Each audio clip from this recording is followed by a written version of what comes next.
We are concerned about the number of hospitalizations for COVID-19 continuing to go up. Tonight, the number of people in the hospital continues to be higher than what it was last week. Yes, this is one of the key trends that the state uses to decide if we can move forward with more in the reopening plan. There are 708 people in the hospital right now with COVID-19, 6 more than yesterday and 130 more than this same time a week ago. Today, the state Senate actually voted to reopen bars in the midst of this. It still needs to vote from the House to make that happen, but the governor was not thrilled with that vote. Let's bring in our government reporter Joe Bruno tonight. Joe, the governor says evidence shows that he believes we're not ready to open up businesses like bars yet. Yeah, we're continuing to see new cases continue to increase, and we are also seeing a record amount of hospitalizations. But officials say it's important to look at all of this data together. We're at our highest point for hospitalizations so far, 708 people. An additional 784 people tested positive today, representing about 8% of the tests administered. The data is not perfect, though, and the governor says the hospital systems are in a good position to handle the caseload right now. There's been some fluctuation of the percent positive statistic, but that really varies based on how testing is administered that day and if congregate living facilities are being tested in mass numbers. Still, the governor says the metrics show why North Carolina needs to take a slow reopening approach. This comes as lawmakers passed a bill that would allow bars to reopen. We're 6 days into phase 2, and on a day when we're seeing some of our highest numbers of hospitalizations and death, the Senate wants to open bars. In addition to allowing bars to reopen, the bill would allow restaurants to expand their outdoor seating capacity. The governor does not.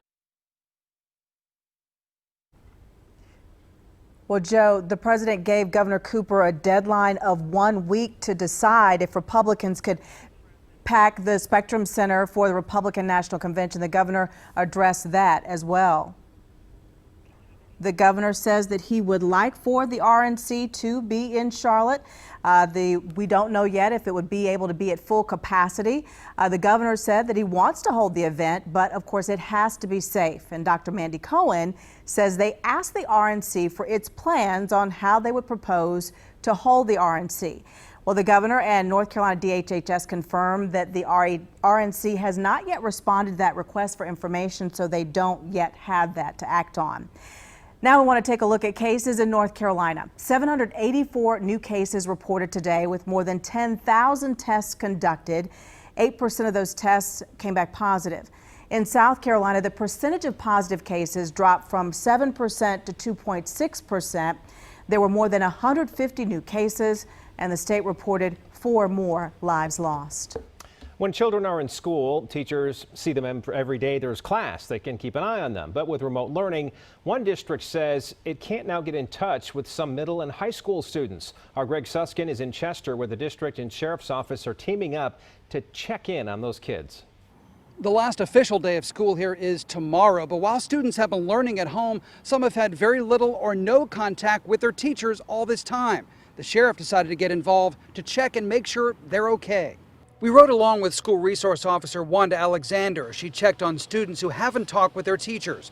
Deputies have been doing this all week after Sheriff Max Dorsey read an article about students at home during this pandemic not keeping in touch with their schools. The story got me wondering, how does that look in Chester County? It looks like 6% of middle and high school students have not been in touch with their teachers. That's more than 70 kids.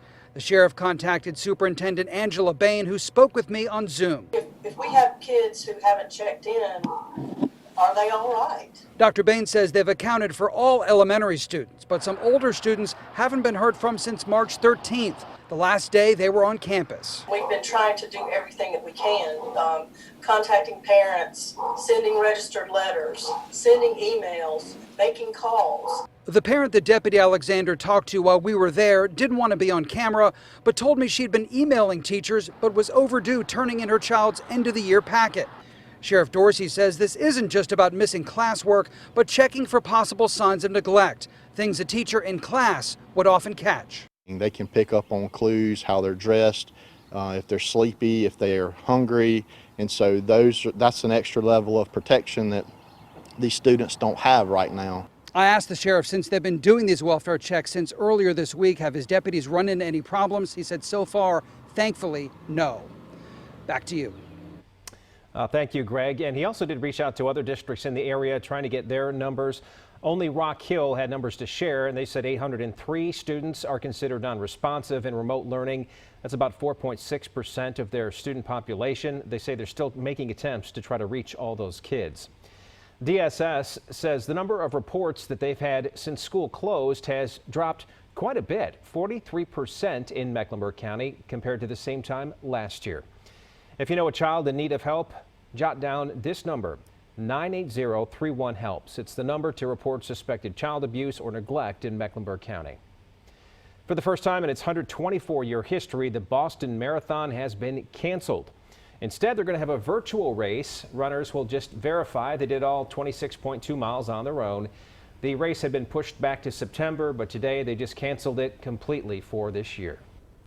Now that states are reopening and more stay-at-home orders are mostly being lifted, mental health therapists with Inner Peace Counseling Services say they've seen an increase in clients.